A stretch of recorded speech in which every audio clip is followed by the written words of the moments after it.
नमस्कार दोस्तों, स्वागत है आप सभी का लेयर 3 एजुकेशन में। आज जो है आपका एमपीएसआई का प्रीवियस ईयर का पेपर जो है आज पार्ट 3 है इसका, यानी कि इससे पहले 2 पेपर हम डिस्कस कर चुके हैं। आज तीसरा पेपर है, यानी कि ये जो है शाम को 7 बजे आपकी क्लास आती है। चलिए शुरू करते हैं। इसमें मैथ्स और रीजनिंग के जो क्वेश्चन आए थे उनको हम डिस्कस करेंगे।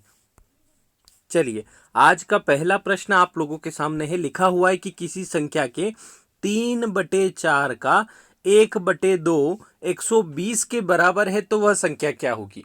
बड़ा ही आसान सा प्रश्न है, इसको करने की कोशिश करिएगा। वैसे तो सिंपल क्वेश्चन है। देखिए कैसे होगा, आप लोग पहले इसका आंसर करिएगा। 256 है, 250 है, 320 है या 160 है, करने की कोशिश करिएगा। देखिए लिखा हुआ है कि किसी संख्या, तो वो संख्या आप लोग मान लीजिएगा x है ना। अब उसका 3/4 तो हम लिखेंगे उसका 3/4, यानी का मतलब होता है गुणे का निशान लगाना। फिर उसका भी 1/2 बराबर है किसके, 120 के, तो यहां लिख दीजिएगा 120। अब जो बटे में है वो सारी चीजें ऊपर आ जाएगी, तो 4 दूना 8 ऊपर आ जाएगा और 3 एकम 3 ये नीचे आ जाएगा और x की वैल्यू आपकी आ जाएगी। वो संख्या क्या थी उसकी वैल्यू आ जाएगी। तो 3 से करेंगे, 3 चौक 12 और 40 और 4 8 32, यानी कि 320 इसका आंसर आ जाएगा। यानी कि वह संख्या जो है वह आपकी 320 हो जाएगी, है ना, इस प्रकार से। अब जैसे कि मान लीजिए एक प्रश्न में ऐसा ही देता हूं, मैं लिखता हूं कि किसी संख्या मान लीजिए किसी संख्या का 2/3 2/3 का 1/4 बराबर है आपके 240 के। तो आप बताइए वह संख्या क्या है। बताइए कि वह संख्या क्या है जिसका 2/3 का 1/4 240 है, तो वह संख्या क्या होगी। आप लोगों के लिए मैंने सेम क्वेश्चन इसी का बनाया है, आप इसका आंसर करिएगा। तो किस प्रकार से करेंगे, जिस प्रकार से हम लोगों ने अभी किया उसी प्रकार से करेंगे कि संख्या मान लेंगे हम x, उसका 2/3 बोला है तो का मतलब यहाँ लिखेंगे इनटू, और यहाँ भी का लिखा हो तो यहाँ भी लिखेंगे इनटू, और बराबर कर देंगे जितना दिया है। कितना दिया है 240, तो आप यहाँ लिख देंगे 240। अब कुछ नहीं करना है, 3 और 4 का इंटू ऊपर हो जाएगा, यानी कि 3 चौक 12 और ये 2 आ जाएगा यहाँ पर नीचे। आप 2 से काटेंगे, 2 छंग 12 और 6 0 0 6 चौक 24 का 4 से लगा 2, 6 दूनी 12 और 2 14, यानी कि 1440 जो है इसका आंसर आ जाएगा। तो इस प्रकार के प्रश्न अगर आपके आते हैं तो ये तो रेशियो वाला चैप्टर है, बिल्कुल आसान सा प्रश्न इसमें से बनता है ना। वैसे रेशियो वाला चैप्टर अगर किसी ने देखा हो तो करवा रखा है, आपकी MPSI maths by Vinod sir playlist बनी हुई है, उसमें ये सारे करवा रखे हैं, है ना। तो वहां आपकी प्लेलिस्ट में आप जाकर चेक करिएगा, रेशियो वाले चैप्टर के 110 क्वेश्चन करवा रखे हैं, तो आप लोगों के लिए आसान होगा। चलिए आगे बढ़ते हैं, नेक्स्ट क्वेश्चन देखते हैं। इसका 320 ही था, आगे बढ़ते हैं। चलिए उसका आंसर 320 आ गया था। अब आपके पास अगला प्रश्न है जो थोड़ा सा पजल से संबंधित है, जिसमें बॉक्स आपको सेट करना है, ऊपर नीचे जमाना है कि कौन सा ऊपर है कौन सा नीचे है। देखिए प्रश्न को ध्यान से पढ़िएगा, करने की कोशिश करिएगा। लिखा हुआ है कि 5 बक्से हैं, ए बी सी डी और ई, इन 5 बक्सों के नाम है। यदि ए बी के ऊपर है, सी डी के ऊपर है, किंतु ई के नीचे है, डी ए के ऊपर है, तो बीच में कौन सा बक्सा है। करने की कोशिश करिए। देखिए किस प्रकार से इसका आंसर आएगा, हमको जमाना है। जैसा जैसा वो निर्देश देता जाएगा उसके निर्देश का पालन करते चलेंगे तो हम आंसर तक पहुंच जाएंगे। देखिएगा, आप लोग करके देखिएगा इसको, फिर मैं बताता हूं। इस प्रकार से देखिए लिखा हुआ है, पहली इंफॉर्मेशन हम लोग पढ़ते हैं। यदि ए बी के ऊपर है तो इसमें क्या करना होगा, ए पढ़ के यहाँ पर कोमा लगा हुआ है तो ए पढ़ के थोड़ा सा रुकना है। यदि ए बी के ऊपर है, बी के ऊपर का मतलब समझिएगा, आप बोलेंगे कि बी के ऊपर है, मतलब आप क्या करिएगा कि ए लिखिएगा और ए के बी के ऊपर लिखिएगा ए को। इसने बोला ना बी के ऊपर है, यानी कि यहां से पता चल गया कि बी के ऊपर लिखना है ए को, है ना। 5 बक्से को जमाना है ऊपर नीचे, ठीक है। फिर लिखा हुआ है कि सी डी के ऊपर है। अब सी और डी का ए बी से कुछ कनेक्शन ही नहीं है, तो मुझे पता नहीं है कि सी डी इसके ऊपर आएगा कि इसके नीचे आएगा, यानी कि इसको मैं अभी ड्राफ्ट पर छोड़ रहा हूं कि इसको रोकता हूं कि इसको मैं बाद में देखूंगा इस वाली लाइन को, ठीक है। किंतु ई के नीचे है। अब किंतु का मतलब होता है सी जो है डी के ऊपर है किंतु ई से नीचे, यानी कि सी जो है ई के नीचे आएगा, ठीक है। अभी इस लाइन को भी छोड़ दीजिए और आगे बढ़ते हैं। लिखा हुआ है और डी ए के ऊपर है, डी जो है ए के ऊपर है। डी कहाँ है, ए के ऊपर, यानी कि डी को बिठाना है ए के बिल्कुल ऊपर। अब यहां पर डी बन गया है तो कोई दिक्कत नहीं आएगी। लिखा हुआ है कि सी जो है, अब इस ड्राफ्ट वाले पर आ जाते हैं, लिखेंगे कि सी डी के ऊपर है, तो सी कहाँ है, डी के ऊपर, तो सी यहां रख दीजिए। फिर बोल रहा है कि ई जो है वह ई के नीचे है, किंतु ई के नीचे कौन है, तो सी डी के तो ऊपर है किंतु ई से नीचे है, यानी कि ई सबसे ऊपर आ जाएगा। यानी कि आपका जो क्रम जमा वो ऐसा जमा कि ई सी डी ए बी। अब आपके प्रश्न क्या पूछा गया है, तो लिखा हुआ है कि बीच में कौन सा बक्सा है। बिल्कुल बीच में अगर बात करूं तो बिल्कुल बीच में तो आपका डी है, यानी कि आंसर आ जाएगा पहला वाला। तो पहला वाला आंसर बिल्कुल करेक्ट हो जाएगा। अब यहाँ तो देखिए ये आंसर बिल्कुल करेक्ट आ गया। अब वो क्वेश्चन कुछ भी बना सकता है, वो बोलेगा कि ऊपर से चौथा बक्सा कौन सा है, ऊपर से फोर्थ बॉक्स कौन सा है। तो ऊपर से गिनेंगे तो 1 2 3 4, यानी कि ए वाला है।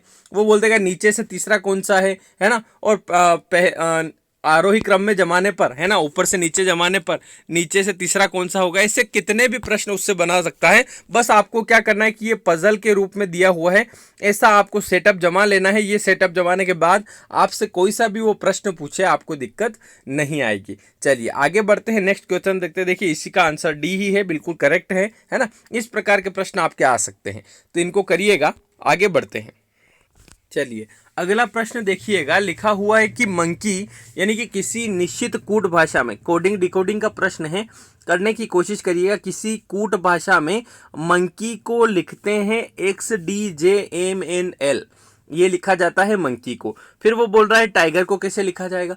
तो इसका जो है कोडिंग डिकोडिंग करने के लिए मैंने आपको शुरुआत में सिखाया था कि इनके नंबर्स ध्यान दीजिएगा। नंबर्स मैंने सिखाए थे कि ए से लगाकर जेड तक आपके 1 से लगाकर 26 तक के नंबर में निरूपित किया जा सकता है। मैंने आपको इसकी ट्रिक भी बताई थी। आपका पहला वीडियो आप देखेंगे तो उसमें आपको ट्रिक मिल जाएगी। आप प्लेलिस्ट में जाकर देख लीजिएगा, MPSI previous year paper solution, है ना।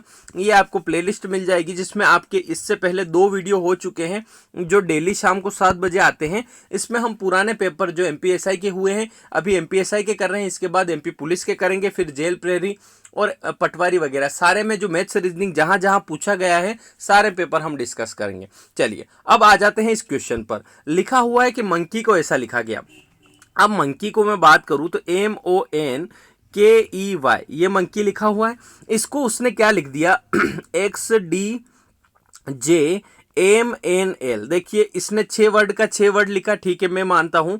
अब मैं क्या करूंगा, मेरा पहला प्रोसेस इन क्वेश्चन को सोल्व करने का ये होगा कि मैं इनकी नंबरिंग डालूंगा। नंबरिंग कैसे, जैसे एम का नंबर क्या होता है, तो ABCD को हम देखते हैं Z तक, तो एम का नंबर आता है 13। मैंने ट्रिक भी बताई थी कि मैं तेरा तू मेरी, ये जो गाने चलते हैं ना, मैं तेरा, तो एम से याद रह जाएगा 13, ठीक है।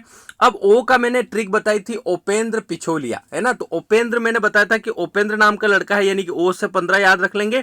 और उसका सरनेम मैंने सिखाया था पिछोलिया, तो P16, पी का नंबर 16 याद रख लेंगे। तो ये सारी चीजें मैंने आपको सिखाई थी पहले वाले वीडियो में, तो आप जाकर चेक करिएगा। चलिए अब आ जाते हैं इस पर कि ओ का नंबर क्या है। तो ओ का नंबर लिख दीजिएगा 15। फिर एन का नंबर क्या है, तो एम का अगर 13 है तो एन का 14 हो जाएगा, है ना, ठीक है।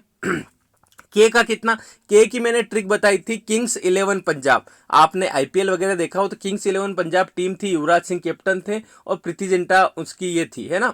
तो आपको याद होगा, तो किंग्स 11 यानी कि के की जगह 11 लिखना आपको पड़ेगा। और ई का भी बताया था मैंने ट्रिक की, E5, है ना। और वाई का आपको याद रह जाएगा कि जेड से पहले ही, यानी कि इसका नंबर 25 है, ठीक है। ये नंबरिंग डाल दिया आपने कि ये 13 नंबर पर है, ये 15 पर है, ये 14, ये 11, ये 5 और ये 25, ठीक है। अब आते हैं नीचे वाले इस XDJ, इस पर आप नंबर डालेंगे। तो नंबर डालते हैं, X का नंबर होता है 24, ठीक है। अब D का नंबर होता है 4, J का होता है, मैंने बताया था आपको 10 जोकर, अगर याद हो तो 10 जोकर यानी कि आपका आ जाएगा 10, है ना, ठीक है। M का अभी सीखा हमने, मैं 13, और एन का आपका हो जाएगा N 14, और एल का मैंने सिखाया था L 12, है ना। एल के लफड़ों में पढ़ोगे तो 12 बच जाएगी, तो L 12 हो जाएगा, है ना, इस प्रकार से। अब आप देखते हैं कि नंबर में आपको जल्दी पता चलेगा। देखिए 13, 15, 14 जो भी है, 11, 5, 25। अब 25 के आसपास कोई चीज आपको दिखाई दे रही हो नीचे वाले में, तो आप जरा देखो, तो आप बोलोगे कि 25 का 24 हो रहा है। तो 25 का 24 हो रहा है, यानी कि इधर आ रहा है बिल्कुल क्रॉस में, और क्या हो रहा है, माइनस का 1 हो रहा है, यानी 25 से कम हो रहा है। फिर मेरी नज़र पड़ी इस 5 पे, मैंने देखा कि 5 से 4 हो रहा है, यानी कि यहाँ पर भी -1 हो रहा है, ठीक है। फिर 11 से 10 हो गया, यानी कि -1 ही चल रहा है। फिर देखा कि 14 से 13 हो गया, फिर 15 से 14 हो गया और 13 से 12 हो गया, यानी कि पूरी सीरीज को क्या किया कि ऐसे क्रॉस में चलते गए, उधर से स्टार्ट किया और आपका पूरा जो है ये माइनस में किया और -1 किया। यानी कि अब हमको क्या करना होगा, इस टाइगर को भी ऐसे ही लिखना होगा। हमको क्या करना होगा कि टाइगर को भी -1 करके लिखते चलना होगा। तो आपका सबका -1 करके लिखेंगे तो देखिए टाइगर का लिखने के लिए मैं लिखता हूं, टाइगर यहां पर लिखा और इसका सभी का -1 करके लिखना है। तो टी का -1 यहां आएगा और आर का -1 यहां आएगा। तो टी से पहले होता है एस, है ना। आज चाहे तो नंबर से भी जा सकते हैं। आर 18 पे, इससे पहले 17 यानी कि क्यू, है ना। फिर आपका ई से पहले कौन सा था, तो डी, है ना। फिर आपका आई से पहले क्या था आपका एच, और जी से पहले क्या था, ई एफ जी, है ना।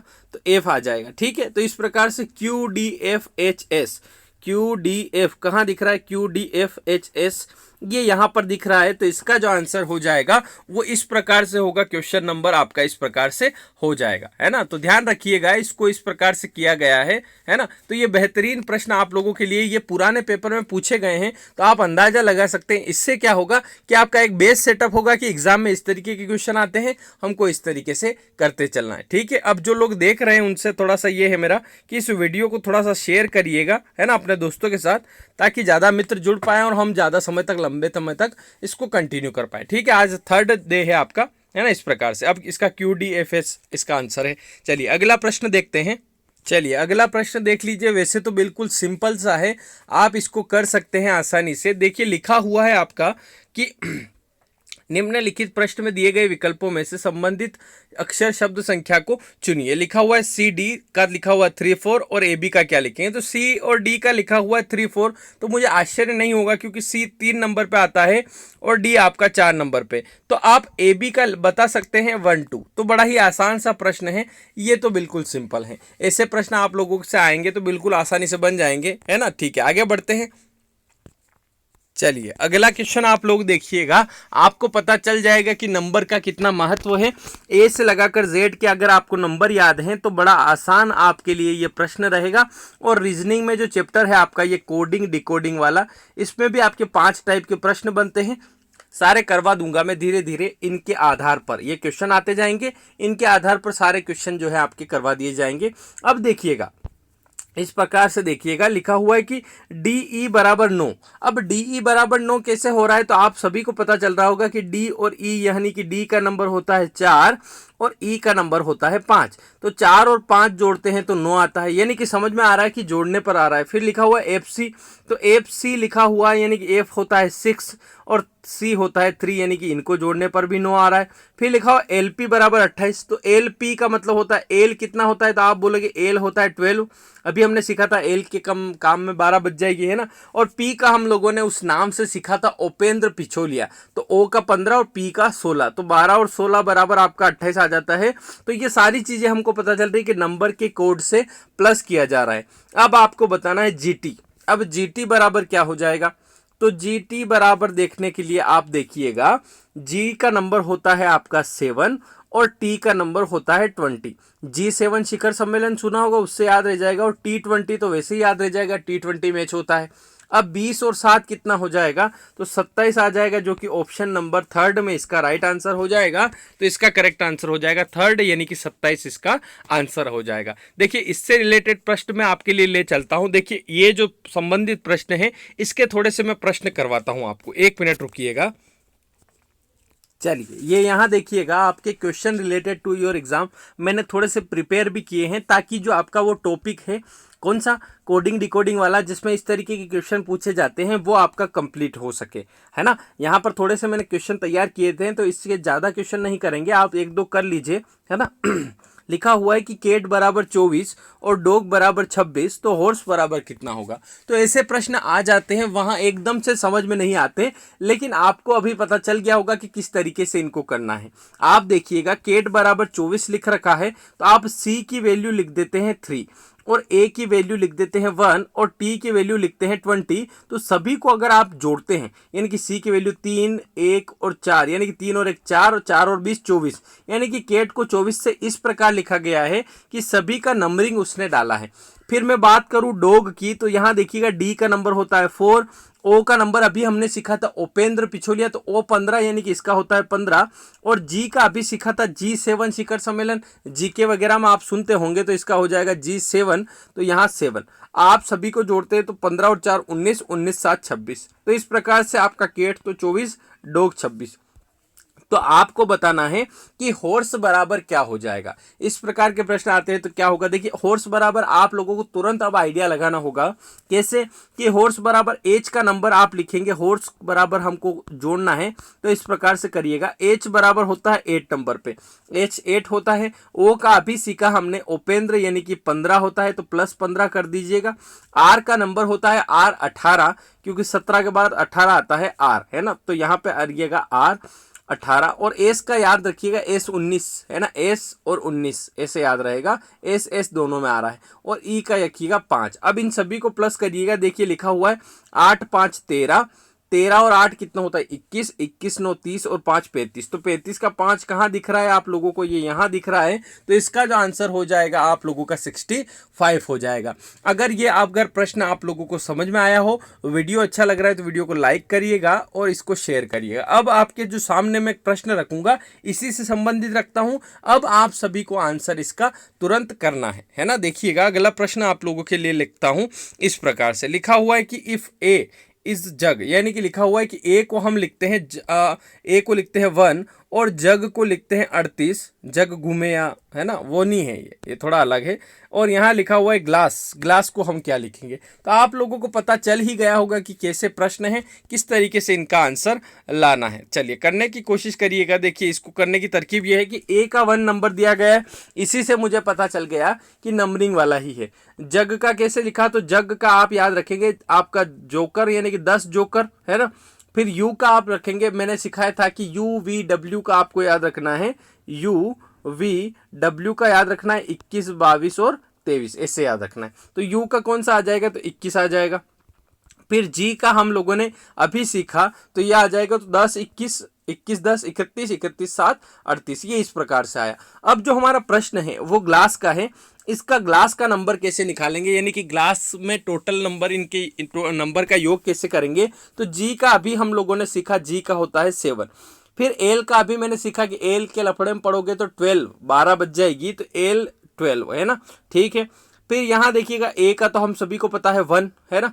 फिर प्लस करिएगा एस एस यानी कि 19 19 19 19 कितना होता है 38, इन डबल एस का 19 दूना 38 कर लिया। अब आप देखिएगा 7 2 9 9 1 10 10 और 8 38 का 8 हासिल लगा, हाँ ठीक है। देखिएगा 7 2 9 9 और 1 10 10 8 18 का 8 हासिल लगा 1 1 और 1 2 और 1 3, है ना, 3 नहीं 2 और 3 5 यानी कि 58 आएगा इसका आंसर, ठीक है। देख लीजिएगा 12 7 19 19 1 20, हाँ 30 20 50 58, ठीक है। तो 58 इसका जो है करेक्ट आंसर हो जाएगा, है ना। इस प्रकार से मैंने प्रश्न निकाले हैं। देखिए अगला प्रश्न आप देखिएगा, तुरंत इसका आंसर करिएगा। अगर u बराबर 61 है, v बराबर 28 है, तो अवर बराबर कितना होगा। आप लोगों को क्वेश्चन अब समझ में आ गया होगा। मेरा यही रहता है कि मैं एक टाइप के कम से कम 10 क्वेश्चन आप लोगों को करवाऊं। जैसे मैंने चैप्टर भी शुरुआत की थी, तो चैप्टर में भी मैंने ऐसे ही करवाया था, एक टाइप के 20 20 30 क्वेश्चन करवाए थे। यहाँ रीजनिंग के क्वेश्चन आए थे आपके पेपर में, तो मैंने थोड़े क्वेश्चन आप मेरी तरफ से भी निकाले हैं, है ना। आपको अगर अच्छे लगे तो आप करिए इनको और तुरंत आंसर लाने की कोशिश करिए। देखिए u बराबर 61 कैसे लिख दिया, तो u का नंबर होता है 25, o का नंबर होता है 15 और आपका u का नंबर होता है 21। तो इस प्रकार से इनको जोड़ा तो आपका 61 आ गया। v का भी इसी प्रकार से आया। w का आपका होता है कितना, uv यानी कि 23 और 23 और e का होता है 5 यानी कि 28 आ गया। तो इस प्रकार से नंबरिंग का टोटल ही चल रहा है। अब आवर का आप लोगों को बताना है कि आवर बराबर कितना हो जाएगा। तो आवर का आप याद रखिएगा, o का नंबर होता है 15, ये हो गया 15, ठीक है। अब u का होता है आप लोगों का कितना U का होता है आपका 21, अभी हम लोगों ने सीखा। और R का नंबर होता है आपका 18 यानी कि होता है 18, इस प्रकार से, ठीक है। तो आप जोड़ेंगे 5 1 6 और 6 8 14 का 4 हासिल लगा 1, है ना, 2 2 4 और 1 5 यानी कि 54 इसका आंसर आ जाएगा, जो कि ऑप्शन नंबर बी है। चलिए अब सब क्वेश्चन करवाने की जरूरत नहीं है, क्योंकि आप लोगों को पता चल गया है ना, ठीक है। इस प्रकार के प्रश्न अगर आते हैं तो इस तरीके से आप करिएगा। चलिए चलते हैं पेपर की ओर। चलिए अगला प्रश्न देखिएगा, आपका रीजनिंग के मैंने कुछ क्वेश्चन करवा दिया, अब वापस से हम पेपर की ओर आ गए हैं। पेपर में आपका प्रश्न क्या है देखिएगा, करने की कोशिश करिएगा। लिखा हुआ है कि शानू अनिल की तुलना में लंबा है, यानी कि शानू नाम का जो लड़का है वो अनिल से क्या है, लंबा है। फिर लिखा हुआ है रघु चंद्रा की तुलना में लंबा है, यानी कि रघु जो है चंद्रा से लंबा है परंतु बिंद्रा से छोटा है। शानू चंद्रा की तुलना में छोटा है, सबसे लंबा कौन है। देखिए अभी हम लोगों ने जो बॉक्स वाला क्वेश्चन किया था ऊपर, उसी बॉक्स से संबंधित आपका ये प्रश्न है। इसको करने की आप लोग कोशिश करिएगा, किस प्रकार से हम लोग करेंगे, जैसा हमने उसमें जमाया था वैसे ही जमाएंगे। देखिए मेरा जो है, हम सबसे पहले इन्फॉर्मेशन पे चलते हैं। क्या इन्फॉर्मेशन दी है उसने लिखा है कि शानू अनिल की तुलना में लंबा है। शानू अनिल की तुलना में लंबा, यानी कि अनिल से लंबा है, तो मैं लिखूंगा आपका शानू एस। अनिल की तुलना में लंबा है यानी कि ए लिखूंगा इसके नीचे, ठीक है। आपके नाम तो सबके अलग अलग है, चंद्रा रघु बिंद्रा सबका सी आर, हाँ ठीक है, सबके नाम अलग अलग हैं, तो एस और ए लिखने में कोई दिक्कत नहीं है। अब आगे बढ़ते हैं। अब यहाँ लिखा हुआ है कि रघु चंद्रा की तुलना में लंबा है। अब चंद्रा और रघु यहाँ पर एस और ए में दिख रहे हैं क्या, यानी कि ये वाली जो इन्फॉर्मेशन है ये मुझे डालना पड़ेगी ड्राफ्ट में। कहाँ डालना पड़ेगी, ड्राफ्ट में। ये क्यों डालना पड़ रही, क्योंकि एस और ए से कोई कनेक्शन नहीं है। जब एस ए का कनेक्शन बैठेगा तब हम इसको ले लेंगे, कोई दिक्कत नहीं, इसको ड्राफ्ट में पड़े रहने दो और आगे बढ़ते हैं। और लिखा हुआ है कि शानू, अब बात आई है एस की, तो देखिएगा एस की बात आई है, तो लिखा है शानू चंद्रा की तुलना में छोटा है। चंद्रा से छोटा है कौन, शानू। तो अब शानू छोटा है यानी कि चंद्रा इससे ऊपर आ जाएगा, तो यहां लिख देंगे सी, ठीक है साहब। अब लिखा हुआ है सबसे लंबा कौन है, तो अभी हमने ड्राफ्ट वाली चीज बाकी है, ड्राफ्ट वाली चीज लेते हैं। लिखा हुआ है रघु, रघु जो है वास्तव का रघु नहीं है ना, ये रघु, देखिएगा रघु जो है चंद्रा की तुलना में लंबा है। चंद्रा से लंबा कौन है, रघु, तो आप रघु का आर जो है ऊपर बिठा दीजिए। फिर लिखा है रघु चंद्रा से तो लंबा है परंतु बिंद्रा से छोटा है, यानी कि बिंद्रा से जो है रघु छोटा होगा, यानी कि बिंद्रा सबसे ऊपर आ जाएगा। अब आपसे पूछा क्या है, देखिए क्रम जम गया, बिंद्रा, रघु, चंद्र, शानू और अनिल, इस प्रकार से आपके क्रम जम गए। सबसे लंबा बिंद्रा, फिर रघु, फिर चंद्रा, फिर शानू और फिर अनिल। अब बोल रहा है कि सबसे लंबा कौन है, तो आप देखेंगे इसका आंसर हो जाएगा, सबसे लंबा बिंद्रा है तो इसका आंसर हो जाएगा बिंद्रा। अगर वो पूछ ले कि सबसे छोटा कौन है, तो सबसे छोटा है अनिल, है ना। वो बोलते कि बिल्कुल बीच में कौन है, तो आप देख लेंगे चंद्रा, है ना। सबसे लंबे यानी कि लंबाई में दूसरे क्रम पर कौन है, तो आपका रघु है। आपकी जो है सबसे छोटे में दूसरे क्रम पर कौन है, तो शानू है। इस प्रकार से वो वेरियस टाइप के क्वेश्चन बना सकता है। आप लोगों का आंसर आ चुका है जो कि बिंद्रा है, देख लेते हैं, हाँ बिंद्रा ही करेक्ट आंसर है ना। इस प्रकार से तो ऐसे प्रश्न अगर आते हैं तो आपको इस तरीके से डील उनको करना है। आगे बढ़ते हैं, नेक्स्ट क्वेश्चन लेते हैं। अगला जो प्रश्न है आकृति वाला है। देखिए कल भी हम लोगों ने ऐसा प्रश्न किया था, कल या शायद परसों, पुराने पेपर में भी सेम प्रश्न आया था, मैंने आपको करवाया भी था। लिखा हुआ है कि कौन सी आकृति प्रश्न में दिए गए अवयवों को भाषा उड़िया उर्दू के निश्चित संबंध को दर्शाती है।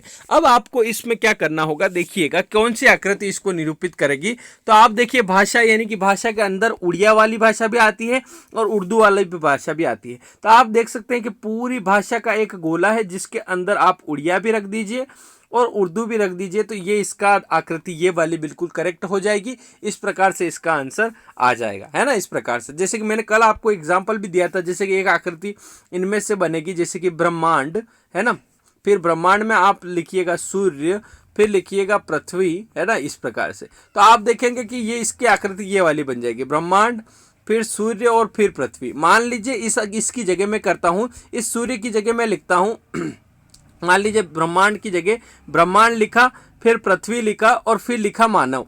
तो अब आपका जो क्रम बनेगा वो किस प्रकार का बनेगा, तो आप समझ सकते हैं ब्रह्मांड आपकी ये वाली आकृति बिल्कुल सही हो जाएगी। क्यों, क्योंकि ब्रह्मांड के अंदर आपकी पृथ्वी है और पृथ्वी के अंदर आपका मनुष्य है या मानव है, तो इसका आंसर ये वाला हो जाएगा। तो आपको जो है इन आकृति का थोड़ा सा नॉलेज होना चाहिए, इस प्रकार के प्रश्न भी आप लोगों के बनते हैं। चलिए नेक्स्ट क्वेश्चन देखते हैं, अगला वाला देखिए कौन सा है। चलिए अगला प्रश्न आप लोगों का जो है मेंसुरेशन से संबंधित है, क्षेत्र मिति से। लिखा हुआ है कि एक आयत की लंबाई चौड़ाई से दुगनी है, यदि आयत का क्षेत्रफल 1250 वर्ग मीटर हो तो लंबाई कितनी हो जाएगी। बड़ा आसान सा प्रश्न है। देखिए आयत जो है ऐसी आकृति होती है जिसमें एक लंबाई भी होती है और एक चौड़ाई भी होती है, यानी कि समझ जाइएगा इस प्रकार की आकृति आपकी होती है, ये आयत होता है। ठीक है, इसमें ये लंबाई ये चौड़ाई। ठीक है, अब इसका जो क्षेत्रफल होता है वो होता है एल इंटू बी, है ना। इसका क्षेत्रफल क्या होता है, लंबाई गुणित चौड़ाई होता है। अब आपको दे क्या रखा है कि आयत की जो लंबाई है चौड़ाई से दुगनी है। मान लीजिए आपकी चौड़ाई आप मान लेते x, तो इससे दुगनी लंबाई होगी यानी कि 2x होगी। और आपका जो क्षेत्रफल दे रखा है वो क्षेत्रफल क्या होता है, लंबाई गुणित चौड़ाई, यानी कि इनके बीच में गुणे का निशान लगाइए और बराबर में लिख दीजिए कितना, 1250। तो यहां लिखिएगा 1250 वर्ग मीटर है। बड़ा आसान सा प्रश्न है। अब क्या होगा कि 2 का इंटू होगा इसमें, 2x का इसमें होगा, तो ये बनेगा 2x² बराबर 1250, है ना। अब आप क्या करेंगे, एक्स स्क्वायर की वैल्यू निकालने के लिए इस 2 को गुणे से हटाकर यहाँ बटे में लाएंगे। तो बटे में लाते आप देखते हैं 1250 का आधा हो जाएगा 625, और आप देखते हैं किसका स्क्वायर होता है 625, तो आप देखते हैं 25 का ही स्क्वायर होता है 625, यानी कि x की वैल्यू तो आ गई आपकी 25। अब आप निकाल सकते हैं कि 25 से कम 25 यानी कि चौड़ाई तो हो गई 25, और चौड़ाई से दुगनी लंबाई थी यानी 25 का 50, यानी कि लंबाई हो गई 50। क्या पूछा आप लोगों से, तो लंबाई हो जाएगी इसकी 50 मीटर। अब मैं आप लोगों से इसके आगे एक प्रश्न करता हूं कि इसका परिमाप कितना होगा। क्या क्वेश्चन पूछा मैंने कि इसका परिमाप बताइए, क्या बताइए, परिमाप। तो अब आप लोगों को आंसर करना है कि यही डाटा है आपका और इसका परिमाप क्या होगा। तो करने की कोशिश करिए। वैसे डायरेक्ट आप लोग बता देंगे, क्यों बता देंगे, क्योंकि देखिएगा इस प्रकार से होता है परिमाप। अगर मैं लिखूं तो यहां पर ये मिटा कर लिखता हूं, देखिएगा इस प्रकार से परिमाप मैंने यहां पर लिखा। क्या होता है परिमाप का फॉर्मूला, तो आप बोलेंगे हाँ sir, 2 into L plus B आपका होता है परिमाप का फॉर्मूला। तो लिखेंगे एल प्लस बी कितना हो जाएगा, तो लंबाई चौड़ाई आपने निकाली 50 और 25, तो लंबाई और चौड़ाई हो गई 75, और इंटू 2 कर देंगे तो 75 का डबल होता है 150, यानी कि इसका जो परिमाप होगा, यानी कि चारों भुजाओं का योग होता है परिमाप, तो वो हो जाएगा 150। इसका आंसर आ जाएगा। देखिए आसान सा प्रश्न है। आगे बढ़ते हैं, क्वेश्चन नंबर लेते हैं अगला वाला।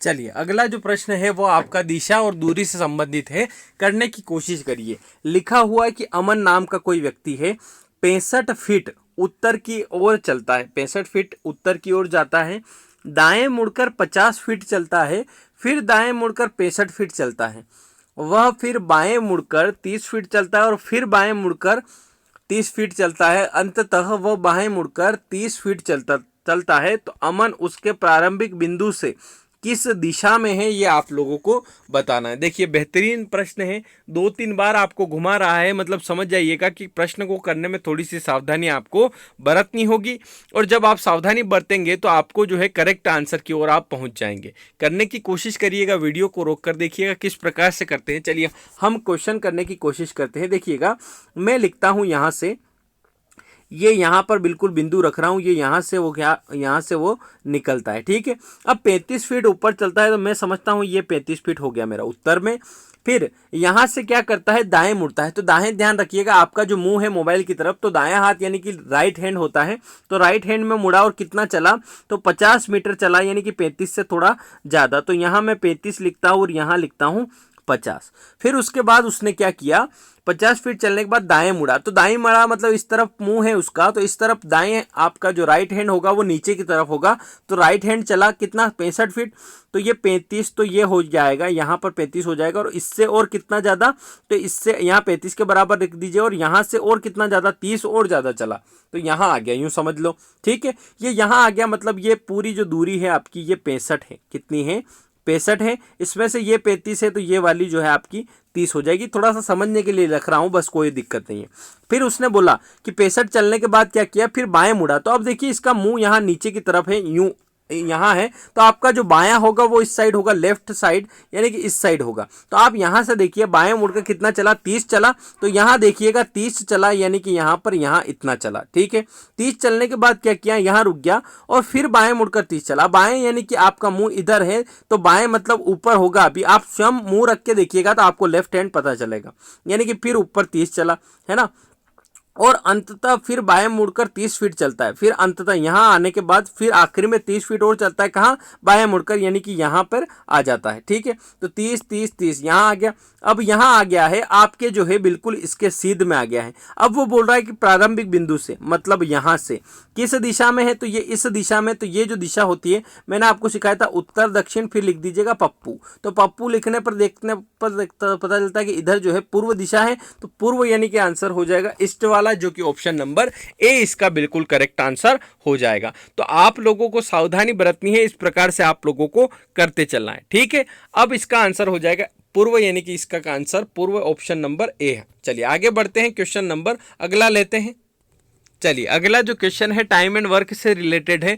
वैसे तो बड़ा आसान सा प्रश्न है, करिएगा इसको अपने स्तर पर करने की कोशिश किया। टाइम एंड वर्क पूरा चैप्टर करवा रखा है मैंने, 150 ऊपर क्वेश्चन करवाए हुए हैं, तो आप उसको भी जाकर देख सकते हैं। चलिए इस क्वेश्चन को करने के लिए देखिएगा, ए और बी मिलकर किसी काम को 4 दिन में, है ना, और ए अकेले उसको 6 दिन में करता है, तो बी अकेले उस काम को कितने दिन में करेगा, 13.5 दिन में, 12 दिन में, 16 दिन में या 11 दिन में। करने की कोशिश करिए। देखिए कैसे करेंगे, तो मैं आपको बताता हूं। इसमें क्या करना रहता है, एलसीएम लेना रहता है, जो कि एलसीएम आपका आता है टोटल वर्क। अब मैं लिखता हूं ए बराबर कितने दिन में कर रहा है, तो आप देखते हैं ए बराबर 6 दिन में, तो मैं यहां लिखता हूं ए बराबर में 6 दिन।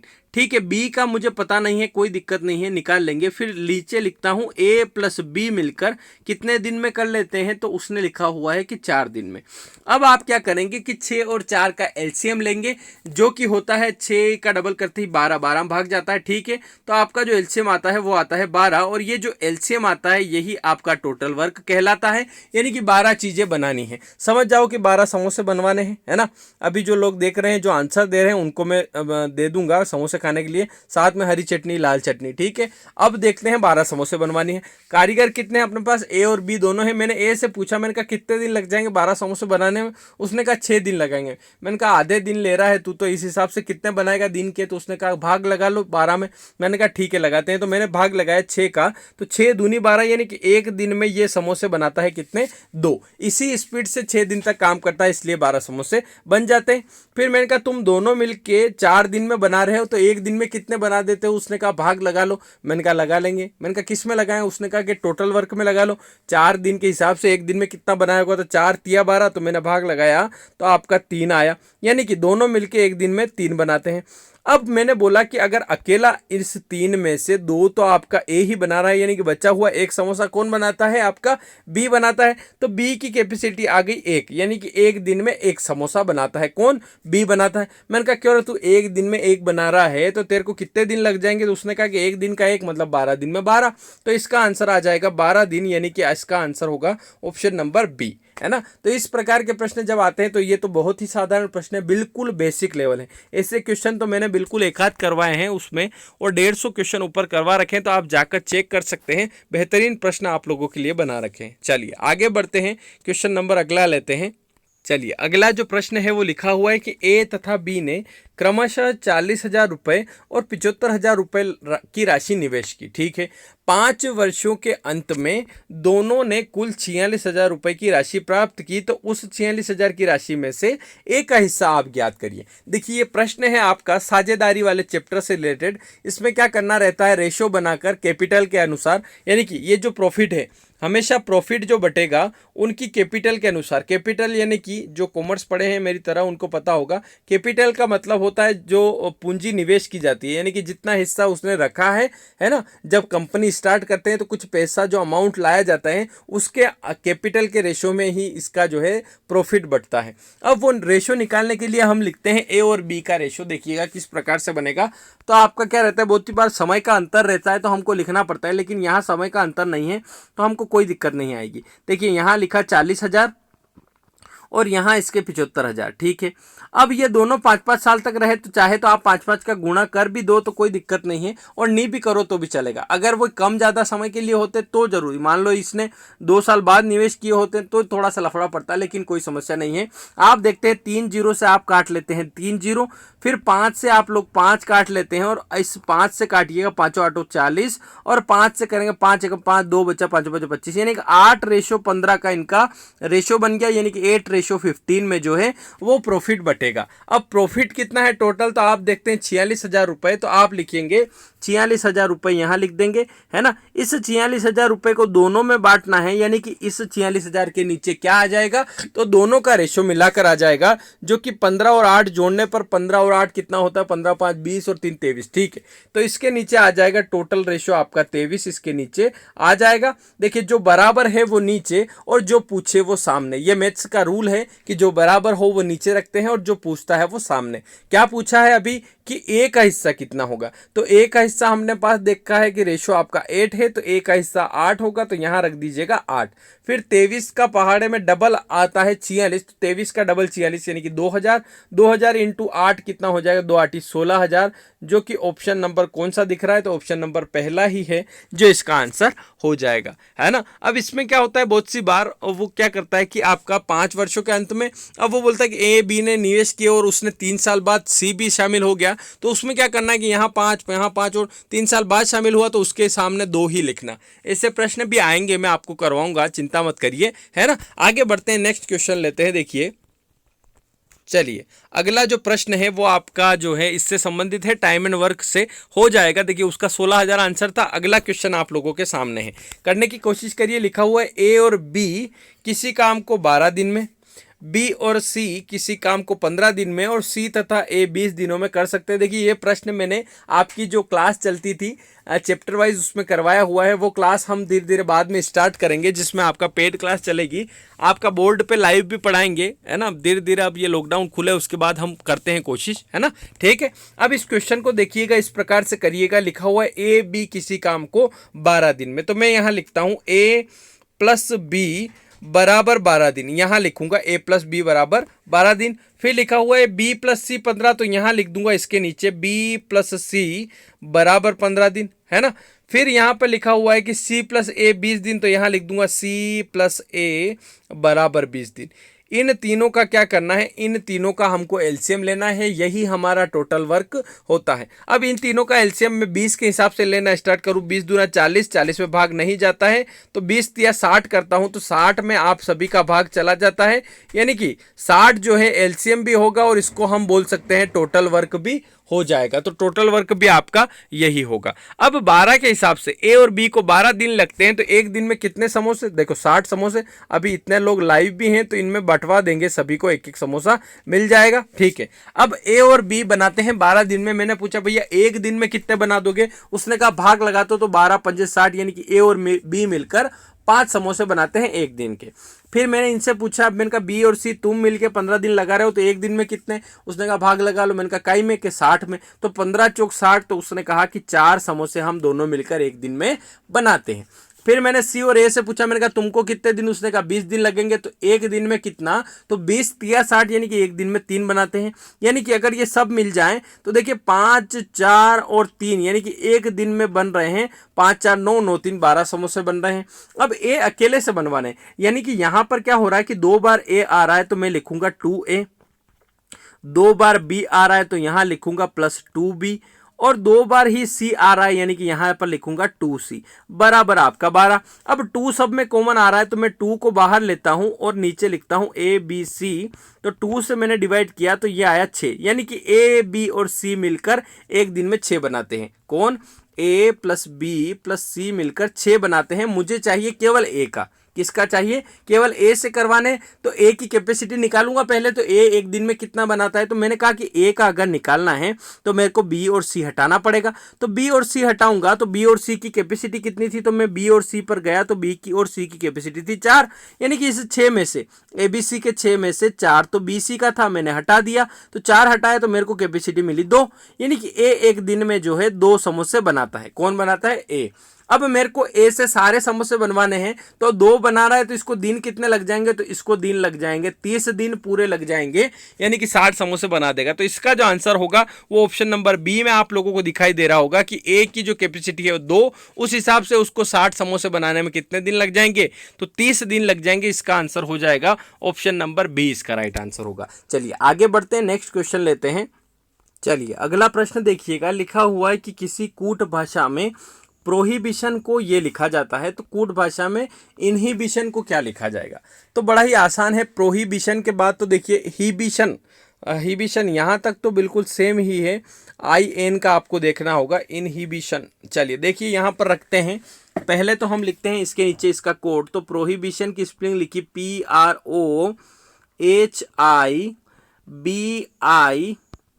PROHIBITION, है ना, ठीक है। इसकी क्या क्या है तो लिखेंगे 68032124 ठीक है। अब इनहिबिशन की लिखनी है, तो इनहिबिशन में ये यहाँ तक तो कॉमन रहेगी, है ना, ये 321 तो यहाँ तक तो कॉमन रहेगा, देखिएगा, है ना। तो आप देखिएगा इनहिबिशन का लिखना है तो आई और एन का देखिएगा, तो आई का देखेंगे तो 2 लिखेंगे, और एन का देखेंगे तो एन का कितना है, तो आप देखते हैं एन का 5 है, तो 25, फिर उसके बाद देखिएगा 321, और ये कॉमन ही है, तो 25 सब में है यार, ये तो चलो इसको देखना ही पड़ेगा। तो 25321, 25421 यानी कि ये गलत, 25321 ये सही है, फिर उसके बाद 24205, 242 नहीं ये गलत है, ठीक है, 25321, 25321, 24 यानी कि 14, चलिए ये वाली बिल्कुल करेक्ट आ जाएगी। तो इसका जो आंसर हो जाएगा ये हो जाएगा कि 25321 यानी कि इसका आंसर हो जाएगा आपका 4th नंबर वाला, तो ये करेक्ट आंसर हो जाएगा। ऐसे प्रश्न में थोड़ा सा धीरे इसको करिएगा, है ना, तो धीरे करने में क्या होगा कि जल्दबाजी में गलत हो जाते हैं, एक आध कोड इधर लिख दिया तो 145 वाला भी सही हो जाएगा, तो वहां पे थोड़ा सा रुक के थोड़ा सा धीरे से इस क्वेश्चन को करिएगा तो बिल्कुल सही होगा, कोई दिक्कत आपको नहीं आएगी। चलिए आगे बढ़ते हैं, क्वेश्चन नंबर अगला देखते हैं। देखिए इसका आंसर यही है, अगला क्वेश्चन। चलिए इसी का अगला प्रश्न लिखा हुआ है कि नीचे दी गई आकृति में कितने व्रत हैं, यानी कि कितने व्रत है। देखिएगा आपकी आकृति थोड़ी सी आप समझ सकते हैं किस प्रकार से। देखिए इसका आंसर करने की कोशिश करिएगा। आकृति आपकी इस प्रकार से, व्रत गिनिएगा, करने की कोशिश करिएगा, 11 12 13 14 कितना आंसर इसका होगा। तो हम थोड़ा सा इसको एनालिसिस ऐसे करेंगे कि ये जो ऊपर वाले बने हुए हैं इसको ना गिनते हुए अंदर से शुरुआत करते हैं। सबसे पहला बना हुआ है ये 1, और इसके जस्ट पास में बना हुआ है 2, ठीक है। फिर इनके बिल्कुल बीच में बना हुआ है 3, इसको देखिएगा। फिर इसके बिल्कुल साइड में 4 और बिल्कुल साइड में 5, इस प्रकार से देखिए 2 3 5 बन गए। फिर नीचे और 2 और हैं, देखिएगा 6 और आपका 7। ये इस प्रकार की आकृति अंदर है। अगर आप ऊपर वाले ना देखें तो अंदर जो है अंदर आपके 7 है। फिर उसके बाद क्या किया कि इन 3 वर्ग को जोड़ते हुए एक और बनाया, 7 के बाद ये हो गया 8, है ना। फिर इसको जोड़ते हुए इसने बनाया, एक हो गया 9 और एक हो गया यहाँ पर 10, है ना, इस प्रकार से।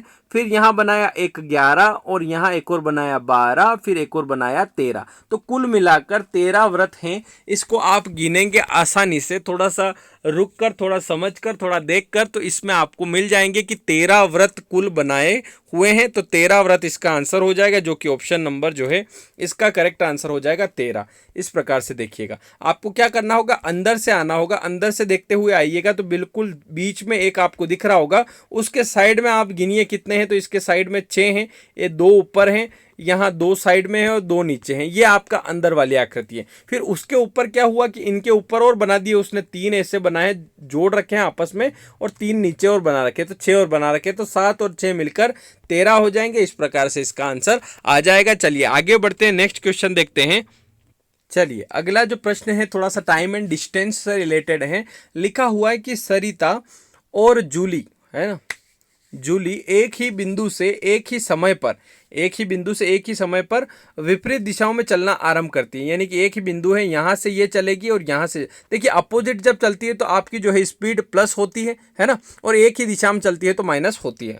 यानी कि सापेक्ष चाल इसको बोला जाता है, ठीक है। सापेक्ष चाल क्या होती है, अगर आपका कोई अपोजिट से आ रहा है या फिर अपोजिट में जा रहा है तो उनका क्या होगा, स्पीड हमेशा प्लस होगी, और अगर एक ही दिशा में जा रहे हो तो स्पीड क्या होती है, माइनस होती है। ये आपको ध्यान होना चाहिए, ठीक है।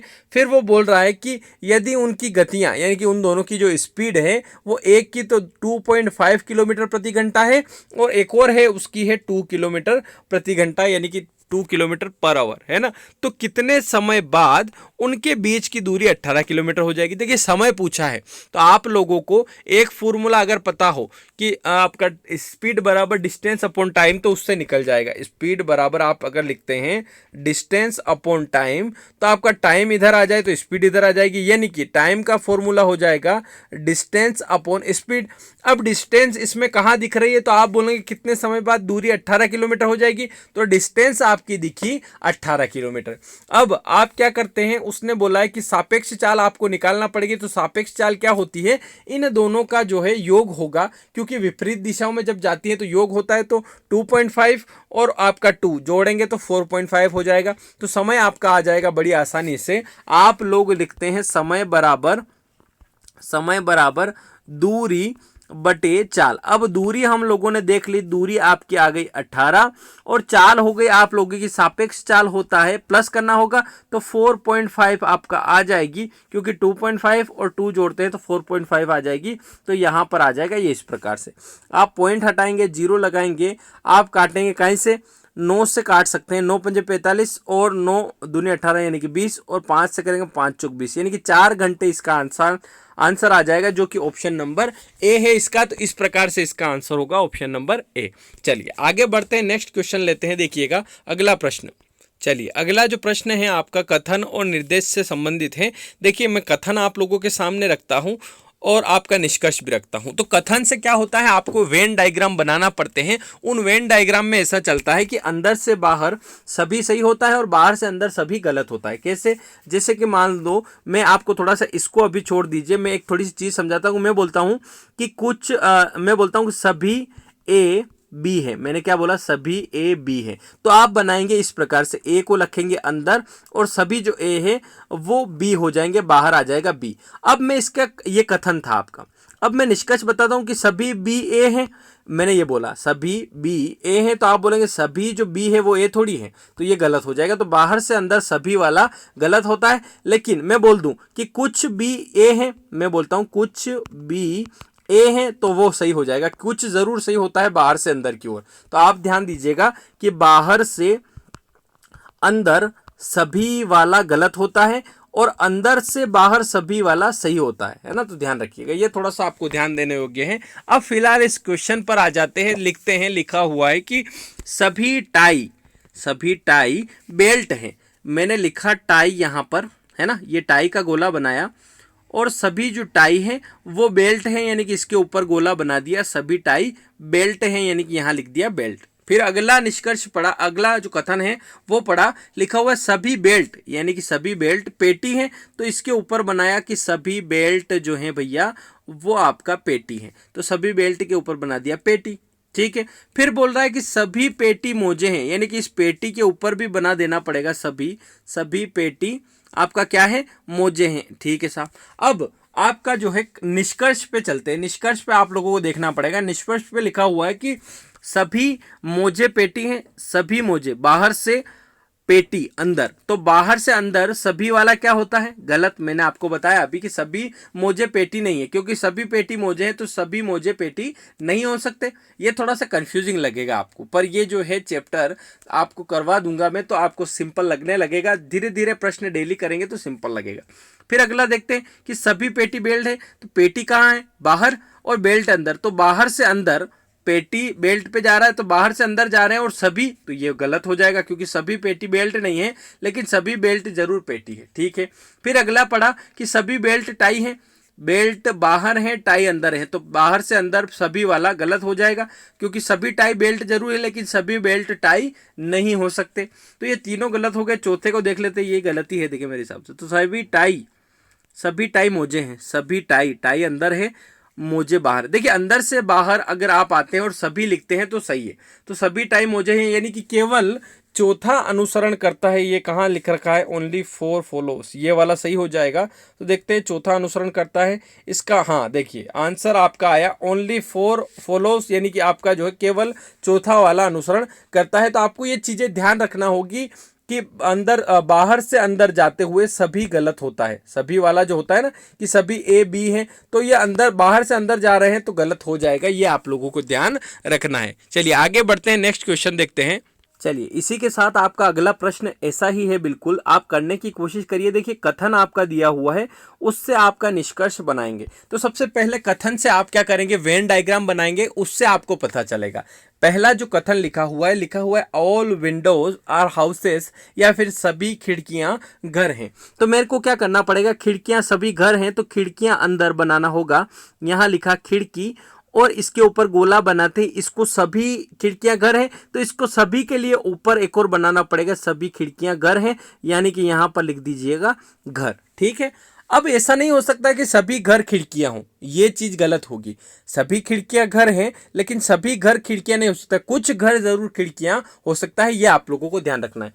फिर आगे लिखा हुआ है कि सभी घर कुर्सी है। सभी घर यानी कि अगर बात करूं तो सभी घर की, तो ऊपर बनाना पड़ेगा सभी घर क्या है, कुर्सी है।